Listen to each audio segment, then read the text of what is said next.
Jangan lupa like, komen, dan subscribe channel YouTube TVRI Bengkulu dan nyalakan lonceng notifikasinya. Assalamualaikum warahmatullahi wabarakatuh. Hai, selamat pagi pemirsa TVRI Bengkulu. Jumpa kembali bersama saya Agnes Samadani dalam acara Opini Obrolan pagi ini. Pemirsa, banyak hal yang dapat menginspirasi orang untuk berkreasi nih. Tapi untuk menjadi seseorang yang menginspirasi, orang tersebut haruslah memiliki banyak pengalaman, bermanfaat, sharing pengalaman, serta bisa membranding diri. Pemirsa, tema kita hari ini yaitu inspirasi dan juga kreasi bersama dengan narasumber kita pagi hari ini, yaitu Abang Bisara sebagai jurnalis. Selamat pagi Bang Bisa. Oke, selamat pagi Agnes. Apa kabar Agnes? Alhamdulillah baik. Sehat ya. Sehat ceria ya. terus. Ceria terus. Bang Bisa, ini kan sebagai seorang jurnalis nih ya. Sebagai seorang jurnalis tuh tantangannya tentu banyak banget ya. Tapi sebelum kita bahas itu, aku pengen tahu dulu. Aku pengen tahu dulu nih, background Abang nih sebenarnya kesibukannya apa sih? Oke, nah kesibukan yang utama ya, itu saya sebagai jurnalis di Radio Republik Indonesia. Terus sehari-hari saya memandu dialog interaktif seperti hari ini, seperti inilah. Dari jam 8 sampai jam 9. Lalu kita mengolah berita, mencari berita, terus rekaman dan lain sebagainya. Itu yang utama. Tapi di balik itu semua, karena kita kan juga punya kemampuan lain ya yang bisa kita terapkan untuk bermanfaat bagi orang lain, ya ini di dunia entertainment, terus menyalurkan bakat-bakat anak-anak muda dari anak-anak sampai bisa dikatakan masih layak untuk berkompetisi ya. Selain itu untuk beberapa event baik itu lokal, nasional juga. Dan juga kita melakukan satu pendidikan, yakni personal branding kepada para talent, kepada siapapun masyarakat luas, seperti itu. Baik, banyak ternyata ya kegiatannya ya. Benar. Mungkin kita bakal bahas satu-satu nih, tapi dari jurnalis dulu nih. Sebagai jurnalis Abang sudah berapa lama nih Bang? Sudah lama sekali ya, dari tahun 2008. Sudah lahir belum? Sudah lah. Tapi masih kecil ya. Masih kecil. 2008 masih apa, SD? Masih SD. 2008 sampai sekarang ya. Bener. Masih di RRI waktu itu? Masih. Oh iya. Ya, mulai dari merangkak sampai berdiri istilahnya. Iya. Tapi emang background pendidikan Abang waktu itu? Kalau background saya peternakan, sarjana peternakan Universitas Bengkulu. Beda ya? Ya beda. Cuman waktu aku kuliah dulu itu memang sering apa ya? Kalau dengar orang penyiar gitu kan, aku sering tiru-tiru. Zaman dulu kan masih pakai kaset ya. Jadi kalau misalnya aku meniru itu ya aku rekam pakai kaset seperti apa cara-caranya. Seperti itu. Memang ada bakat di awal gitu ya. Jadi ketika ada pembukaan di RRI, saya coba gitu. Ternyata alhamdulillah. Waktu memang sebagai jurnalis waktu itu keterimanya ya, bukan sebagai penyiar misalnya. Nah, kendalanya waktu penyiar itu kan ada beberapa persyaratan. Nah, jadi aku untuk mengurangi persaingan yang ketat, jadi aku ngambil ke jurnalis. Oh, ada pilihannya ya? Ada pilihannya, gitu. Jadi ada jurnalis, ada juga yang ke penyiar, ada juga yang sebagai reporter, seperti itu. Tapi lebih memilih jurnalisnya. Jurnalis, cuman waktu jadi penyiar tetap terwujud gitu ya. Dari 2012 sampai 2019. Jadi 7 tahun itu penyiar. Sekarang balik lagi ke jurnalis. Oh, bisa pindah waktu itu ya? Ya itu kan bisa pindah tugas kebutuhan ya? Karena kebutuhan kantor ya. Iya. Tapi enak jadi jurnalis atau penyiar nih? Dua-duanya, karena kita tetap berkomunikasi di sini. Jadi jurnalis itu mau penyiar juga harus berkomunikasi, kayak gitu. Kalau diam aja, itu bagian keuangan mungkin. Bagian keuangan juga mungkin cerepet-cerepet ya. Ya cerepet itu kalau misalnya belum diambil kan. Iya. Oke, Abang sendiri nih Bang, mungkin boleh sharing pengalamannya sebagai jurnalis. Itu kan tantangannya banyak banget ya, apalagi kan di lapangan kan ya. Kadang-kadang ketemu narasumber yang nggak mau diwawancarai. Belum lagi mungkin nunggu sampai berjam-jam mau wawancara doang ya kan.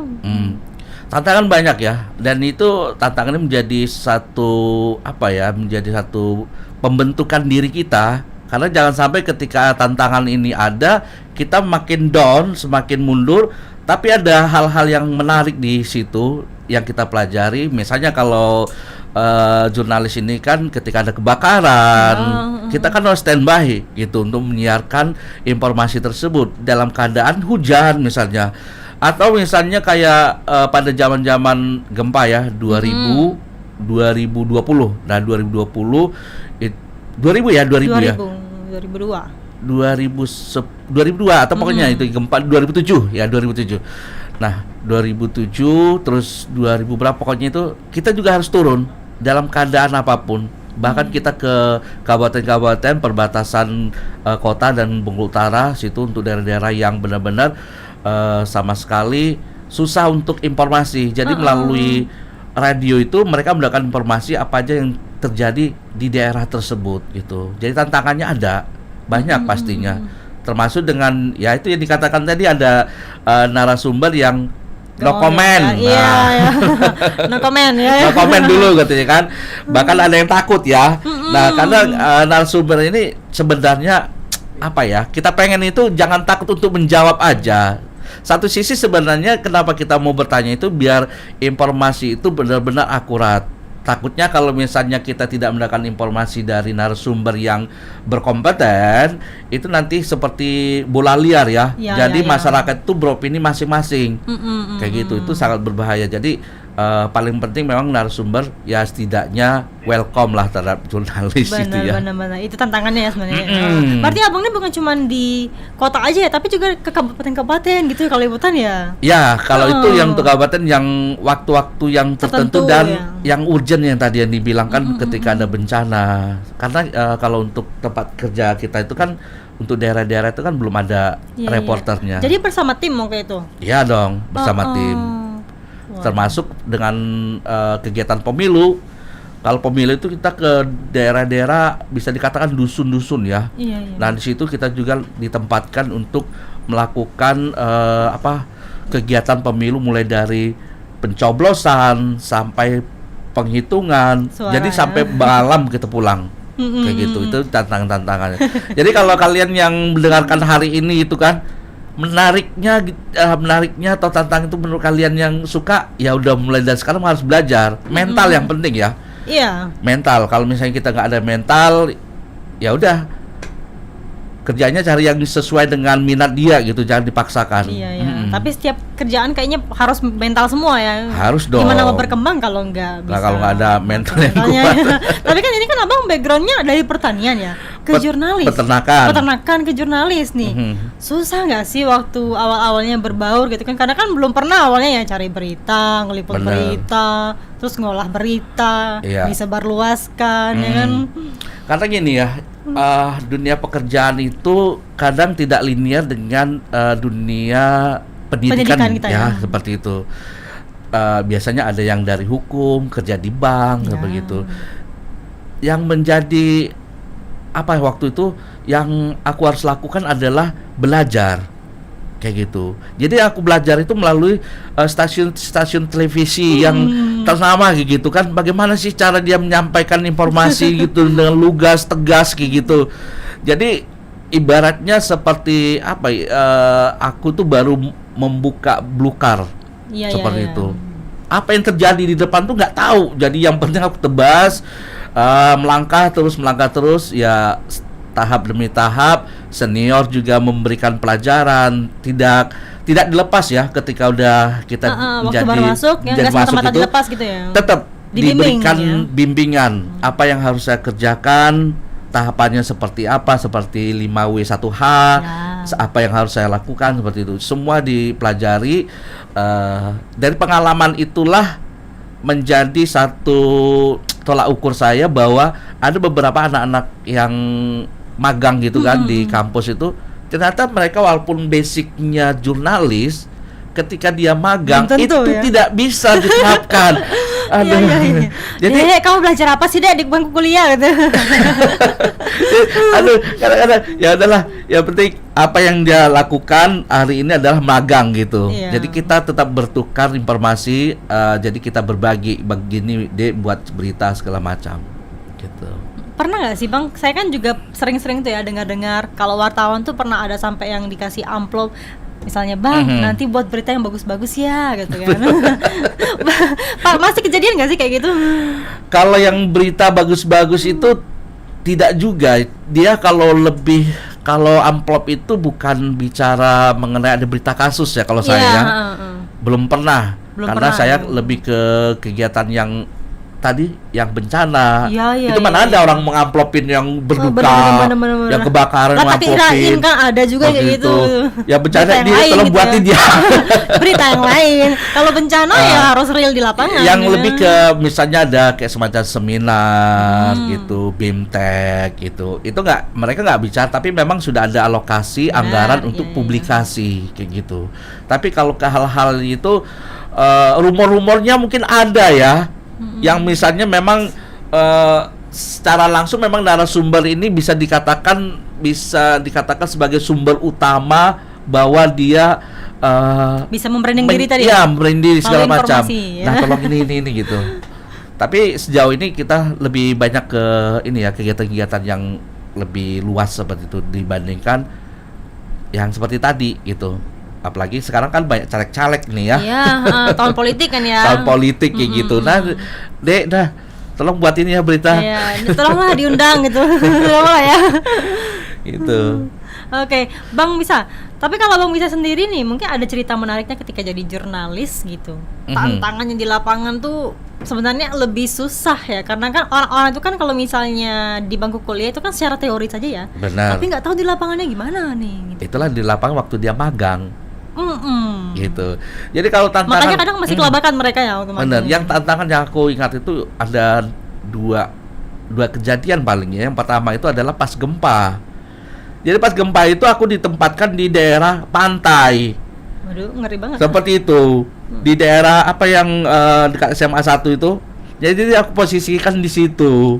Ya namanya karyawan ya. Ya udah kamu di situ gitu ya. Jadi aku akan melihat situ situasi masyarakat ngapain di sana pada saat malam itu, terus ngapain, kumpul di mana, komunikasi, biar ada wawancara khusus pada mereka. Itu satu. Karena namanya waktu itu kan yang namanya tsunami kan sangat mengerikan kan. Seperti kita berada di bibir pantai. SMA 1 itu kan dekat bibir pantai. Nah, yang kedua itu pas pemilu. Nah, pas pemilu itu di daerah yang dusun benar, yang jalannya itu batunya gede-gede gini loh. Kalau naik motor itu brung. Pakai motor trail ya? Enggak, motor biasa. Motor biasa serius. Iya. Jadi kita kan nggak tahu daerah ini di mana sih gitu kan. Cuman karena kita tanya masyarakat desa ini di mana. Jadi benar-benar tantangan yang menjadi bagian pengalaman ya dalam hidup kita. Jadi setiap orang itu punya pengalaman masing-masing gitu. Emang banyak banget ya tantangannya kalau jadi jurnalis ya. Banyak gitu. Bukan hanya di belakang meja ya. Tapi sebenarnya jurnalis inilah yang menjadi tombak awal ya, informasi kepada masyarakat ya kan. Bagaimana menggiring opini nih supaya masyarakat tuh lebih paham. Nah, kadang-kadang sekarang tuh para bukan cuma jurnalis sih, tapi media-media yang lainnya itu kan lebih memprovokasi kadang-kadang. Apalagi kalau misalnya terjadi suatu kasus ya kan.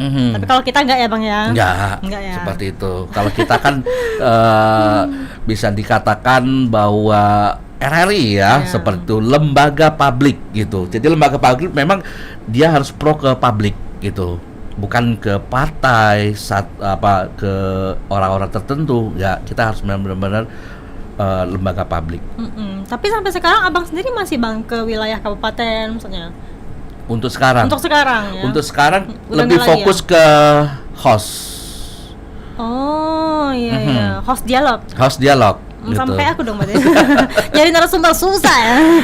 Pertanyaannya kalau narasumbernya nggak bisa jawab. Oh iya. Kalau cuma iya, tidak, ya kan? Tidak, cak mano dah gitu. Nah kalau jawab seperti itu gimana? Bingung kan kita sebagai host. Jadi makanya itu kita jadi tantangan juga. Harus banyak pertanyaan dong. Banyak pertanyaan. Gitu. Jadi host juga ada tantangan. Tidak semua narasumber itu enak diajak bicara. Tidak semua narasumber yang kita undang itu memahami apa menjadi topik pembicaraan. Kayak gitu. Apa yang kita tanya dijawabnya apa. Ya. Gitu. Karena kita sebagai host karena udah salah ibu ini, udah salah bapak ini, ya udahlah, enggak apa-apa lah. Yang penting ngomong aja lah ya. Ngomong gitu.